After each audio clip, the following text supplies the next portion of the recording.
की टायगर भी जिंदा आहे. उपस्थित असलेले कार्यक्रमाचे अध्यक्ष लोकनेते आदरणीय अंतन भोजप्पा, आजच्या कार्यक्रमाचे उद्घाटक आणि प्रमुख पाहुणे आदिवासी आघाडीचे आढावा समितीचे प्रमुख आदरणीय भाऊ पंडित, आदरणीय बलिरामजी जाधव साहेब, जिल्हा परिषदेचे सीओ माननीय मनोजजी रांडे साहेब, मंचावर सर्व मान्यवर, उपस्थित सर्व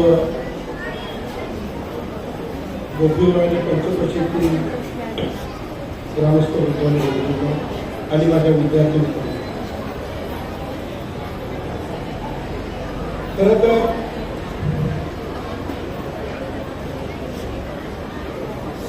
गोपीवर ही जिल्हा परिषद शाळा आहे आणि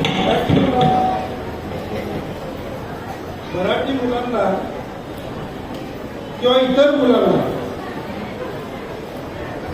मराठीचं शिक्षण देण्याच्या दृष्टिकोनातून एक जी वास्तू गेली 125 वर्षापासून इथे उभी आहे आणि ती वास्तू सुसज्ज करण्याच्या दृष्टिकोनातून आज राकेशजी अग्रवाल असतील, विल्सनजी फर्गोस असतील आणि त्यांच्याबरोबर असलेल्या गोखिवरे गावातील सर्व दानशूर व्यक्तींचं मनापासून अभिनंदन करतो. आणि या हॉलमध्ये जिथे मी बसलोय त्या हॉलमध्ये आम्ही ओपन करत असताना तुम्ही नाव बघितलं, स्वर्गीय सिस्वर्गीय विल्सन फर्गोस. एक मनापासून मला आनंद झाला, कारण की या फर्गोस अंगल, विल्सन अंगल इथे असताना प्रत्येक व्यक्तीला ग्रामीण भागातून असेल किंवा शहरातून असेल आल्यानंतर त्याला चहा पाणी विचारणं, त्याला जेवण विचारणं, खऱ्या अर्थात कोणी काम केलं असेल तर शिशेल्या फर्गोस यांच्या माध्यमातून जे झालेले आणि त्यांचं नाव बघून मला मनापासून एक समाधान झालेलं आहे. खऱ्या अर्थानं आज त्यांचं हे नाव अविरत ठेवण्याचं काम अंकल असेल किंवा राकेशजी अग्रवाल असतील किंवा टीम असेल यांनी केलं, त्यांच्या मनापासून अभिनंदन करतो. हे होत असताना ही दिशा नाही, जे विद्यार्थ्यांची पटसंख्या कमी होत नसताना इतर मराठीच नाही तर वेगवेगळ्या हिंदी भाषेत उत्तर भारतीयांची मुलं असतील किंवा इतर समाजातील मुलं असतील इथे शिक्षण घेण्याच्या दृष्टिकोनातून येत आहेत आणि हा एक महत्वाचा पाठ त्या शाळेमध्ये तिथे घडवण्याचं काम खऱ्या अर्थानं शिक्षक वर्गाच्या माध्यमातून झालं. मी शिक्षक वर्गाने एकच विनंती ते आजच्या कार्यक्रमाच्या माध्यमातून करेन का ही शाळा ज्या ज्या दानशूर व्यक्तीने इथं गोखल्याच्या उभी केलेली आहे ते कुठलं तरी धैर्य ठेवून त्यांनी दान केलेलं आहे. तर नक्की जे विद्यार्थी या स्कूलमध्ये शिकतायत त्या शिक्षकांनी मत लावून त्यांना असं शिकवलं पाहिजे का खऱ्या अर्थानं त्या विद्यार्थ्यांना आपण घडवलं आणि कलेक्टर, डॉक्टर, इंजिनियर किंवा उच्च पदावर त्यांनी पाठवलं तर खऱ्या अर्थानं तो एक तुम्हाला सर्वोच्च पुरस्कार झाल्यासारखं तुम्हाला अभिमान वाटेल. अशा पद्धतीने आपल्या माध्यमातून सुद्धा काम करतात. राजकारण होत असतात, राजकारण येत आहेत, कारण की लोकसभेला सुद्धा आपण बघितलं की बहुजन विकास आघाडीचे लोकसभेचे खासदार इथे काही प्रकारे हरले. त्यानंतर पुन्हा विधानसभेला सुद्धा काही गडबडी तिथे झाल्या, परंतु अफवांसारख्या व्यक्तीने खऱ्या अर्थानं मी बघितलं का त्यांनी हार न मानता एक महत्वाचं कार्य चालूच ठेवलं.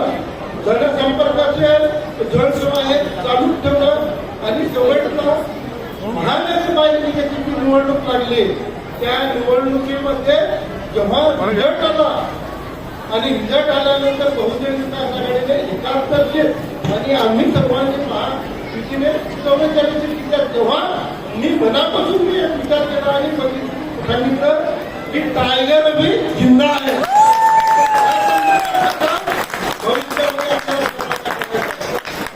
हे काम करत असताना जेव्हा हे नवीन मी जुना आहे बाकी आपल्याकडे आमदार आहेत आम्ही काम करत असताना वसई विरारचा जर विकास करायचा असेल तर आम्हाला जुन्या व्यक्तींचं मार्गदर्शन सुद्धा लागणार आहे आणि ते आम्ही घेणार आहोत आणि वसई विरारचा विकास आमच्यासाठी सर्वात महत्वाचा विषय आहे.